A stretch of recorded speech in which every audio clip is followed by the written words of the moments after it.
18 दिन के महाभारत के धर्म युद्ध के बाद पूरी युद्ध भूमि लाशों के ढेर से भर गई थी। दुर्योधन और दुशासन और सभी कौरव पुत्रों के साथ ही पांडव पुत्र भी मारे गए थे। उन सब लाशों के बीच गांधारी बैठी विलाप कर रही थी कि अचानक पीछे से कुछ हलचल हुई। तो आइए सुनते हैं देवदत्त पटनायक जी के शोध पर आधारित गांधारी के आंसू पार्ट 2। कौन है? द्रौपदी, तुम हो क्या? तो तुम्हारे केश मेरे पुत्रों के लहू से धुल ही गए, है ना? क्या ये सही था? इसकी बहुत भारी कीमत नहीं चुकानी पड़ी तुम्हें? क्या तुमने कभी ऐसा सोचा था कि तुम इतनी अधिक क्रोधित हो जाओगी कि अपने ही क्रोध की अग्नि में अपने ही पुत्रों की आहुति दे दोगी? बहुत भारी कीमत चुकानी पड़ी इसकी तुम्हें और मुझे भी। अपने कर्मों के फल को इतनी दूर तक क्यों नहीं देख पाई थी? माफ नहीं कर सकती थी तुम?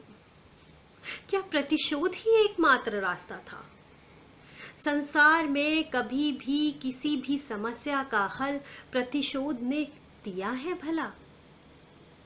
जो भी वार करता है वह यही समझता है कि वह सही है और दूसरा गलत।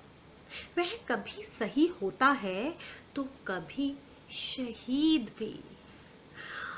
हमें माफ करने और बांटने की शक्ति को समझना चाहिए।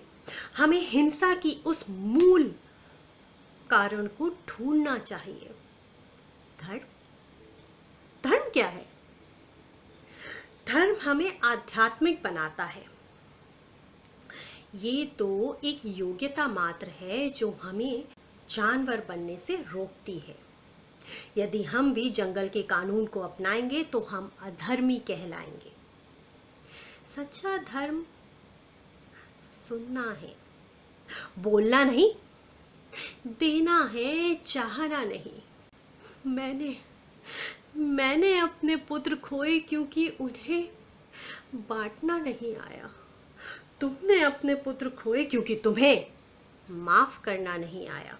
जब तक हम माफ करने की और बांटने की शक्ति को नहीं समझेंगे तब तक ये युद्ध होते रहेंगे, होते रहेंगे, होते रहेंगे, होते रहेंगे। सुना नहीं था तुमने? व्यास ऋषि ने भी तो चीख चीख कर चेताया था कि धर्म का पालन करो और देखो संसार में कैसी शांति फैल जाती है।